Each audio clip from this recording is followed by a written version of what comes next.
El Estado corruptor. Frente al vicio y al crimen, el Estado no debe tener más que una actitud y es la guerra. El vicio y el crimen son los enemigos naturales irreconciliables del Estado. Son por excelencia los enemigos, los que hay que combatir siempre, sin tregua ni relaxo, para exterminarlos, si fuese posible, para detenerlos, para forzarlos a reducirse y atenuarse, cuando no se pueden extirpar. Sin duda que el Estado no llegará jamás a extirpar el vicio ni el crimen, pues si llegara un día en que los hombres todos se hallaran totalmente exentos de crímenes y vicios, sería señal evidente de que el Estado se había vuelto innecesario. Mas el Estado y el gobierno, que es su símbolo, deben proceder siempre constante y firmemente, como si estuvieran seguros de su eficacia para extirpar y aniquilar el crimen. Muchas definiciones, a cual más artificiosas, se dan de la palabra gobernar, y cada uno la define conforme a la concepción que tiene de la vida social. Gobernar es poblar. Gobernar es instruir, gobernar es comunicar y otras, más o menos inexactas y precarias. Son definiciones populares del gobierno y de su función capital. Sin embargo, no cabe en ninguna de ellas la más trascendental y necesaria, cual es la de apartarnos del mal, la de poner un dique a nuestros malos instintos y desarraigar tanto como se pueda sus manifestaciones, que son el crimen y el vicio. Considerado así este asunto, resulta que la religión y el gobierno convergen en la misma tendencia y se encaminan al mismo fin, aunque por caminos diversos. La religión combate el mal en el pensamiento y en el corazón, mientras que el gobierno lo combate en su forma convertido ya en acto. Y en verdad, si el gobierno desatiende u olvida su capital función, lo mejor sería que no hubiera gobierno. Trae el gobierno tantos daños, es tan opresivo, tan costoso, tan invasor, tan usurpador, tan desviado y tan ciego, que no hay por qué extrañarse de que grandes pensadores y filósofos lo declaren como el resumen de todo lo malo y enojoso. Cuanto menos gobierno necesite un país, mayor será su prosperidad y ventura. La anarquía, que es una concepción ideal de la vida sin gobierno, no lo es sino porque lleva implícita la perfección, la santidad del individuo. ¿Para qué necesitaría gobierno una sociedad de santos? ¿Para qué autoridad, ni policía, ni tribunales en una sociedad que fuera simplemente cristiana? Con verdadero cristianismo, necesitamos de gobierno porque somos malos, porque somos crueles, perversos, codiciosos, brutales y tiránicos. Necesitamos que alguien nos vigile, nos contenga, nos reprima y nos castigue. Y esa es la función excelente y perenne del gobierno: contenernos, reprimirnos, castigarnos, extirpar con el hierro y el fuego aquella tendencia que nos arrastran al vicio y al crimen, puesto que vicio y crimen son los poderosos y activos disolventes de la vida social. Vida social supone justicia, fraternidad, amor, y en tanto será aquella más perfecta, en cuanto se logre reducir a un mínimo las fuerzas disolventes del vicio y del crimen. Son estos ideas y términos que no admiten pactos ni armisticios. La guerra entre ellos es a muerte y perenne. Si ha de mejorarse la vida social, será porque el vicio y el crimen se aminoraron. Si crecen estos, la vida colectiva se enferma y se corrompe. Si llegan uno a otro a cierta tolerancia mutua, en que los reglamentos usurpan el lugar de la reprensión, entonces la sociedad cae en la más triste y ruin de las dolencias, que es la hipocresía. Y vivir de la hipocresía, de la mentira organizada y santurrona, es sinceramente peor que morir. Por eso decíamos, no hay más que una actitud verdadera, racional y sencilla para el Estado frente al vicio y al crimen, y es combatirlos a muerte.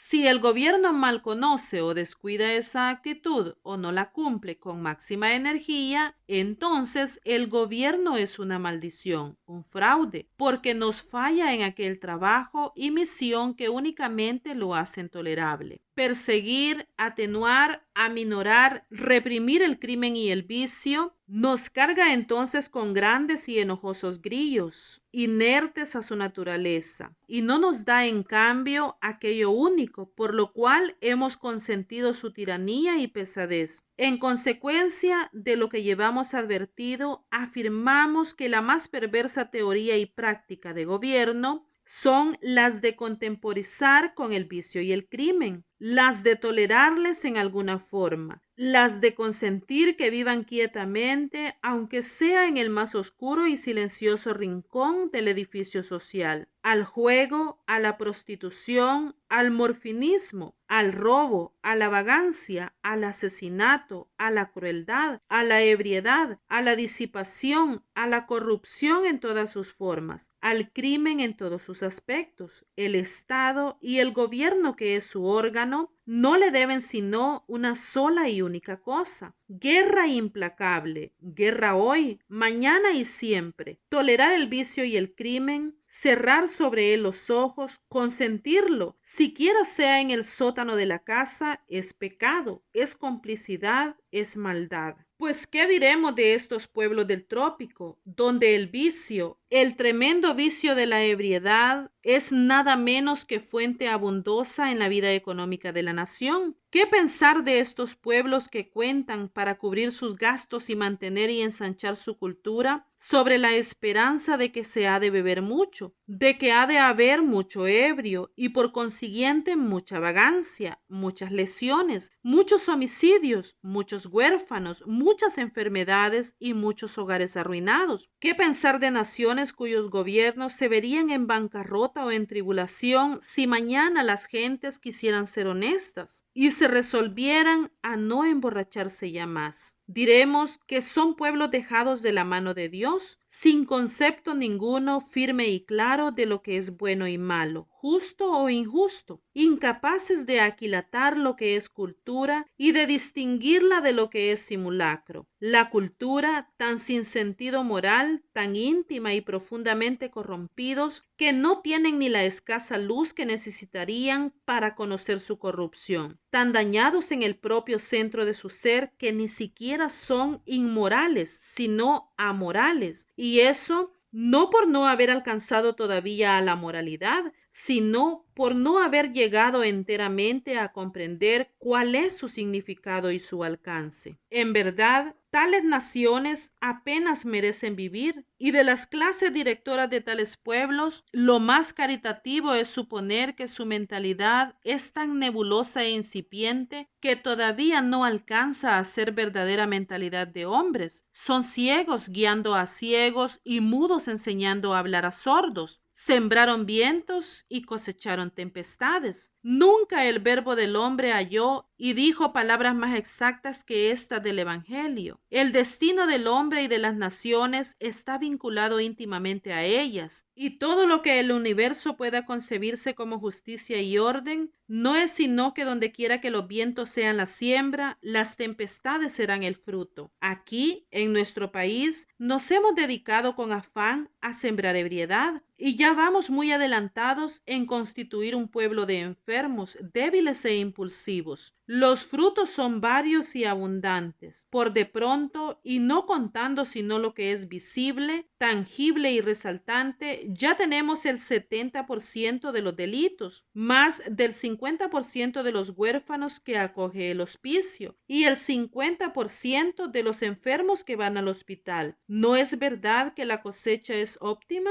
Como no intento comprobar estadísticas ni dictar planes, sino simplemente llamar a la conciencia de las gentes y hacerles sentir que lo que se imaginan trabajo lícito y honesto es fraude, ruina y muerte, no entraré a detallar los daños del alcohol inferidos en el organismo de cada ebrio, ni las enfermedades especiales que origina, ni su estrecha e irrompible conexión con la locura, la epilepsia, la neurastenia y el suicidio. Ni siquiera me detendré a contemplar este abismo que se llama la herencia, pues nadie ignora que individual y socialmente lo que el ebrio genera es ebriedad, locura, morbosidad en todas formas. Nación en que abundan los hijos de alcohólicos está condenada a vivir en el desconcierto, en la vacilación, en la festinación y en la inconsciencia. Eso que se llama plan, trabajo meditado, seguido, ajustado a un método, continuado serena y firmemente día por día. El hoy enlazado con el mañana y el ayer sirviendo de base a la hora. Eso que se llama carácter, misión de un pueblo que conoce sus fuerzas y sabe a dónde va y va a donde quiere. Eso que se llama conciencia colectiva, manifestada en un esfuerzo colectivo, orientado, seguro, insistente y que permite a una nación, sea chica o grande, realizar un fin histórico, jugar un rol en el concierto del mundo. Eso está vedado a las pseudonaciones en que el taur, el ebrio, el mujeriego, el alienado han infundido virus en la sangre de las multitudes. El rol histórico, la misión noble y fuerte quiere salud, fuerza, equilibrio, y este no radica en la taurería, en la prostitución ni en la borrachera. ¿Quién leerá en nuestro porvenir? ¿Quién osará afirmar que no está cerca para nosotros la hora del crujir de dientes, la hora en que la paja que no tiene grano es arrojada al fuego por vana y estorbosa? ¿Y puede haber cosa más triste que desprenderse del árbol de la vida, como fruta verde y magullada que cayó por vicio y no por madurez? ¿Y acaso es necesario ser profeta para advertir que muchos de estos pueblos del trópico son esa fruta inepta, fruto infeliz de la rama podrida, del tronco hecho carcoma, de la raíz superficial y aguanosa? En el horizonte se anuncian tempestades, como nunca Atila y Gengis Khan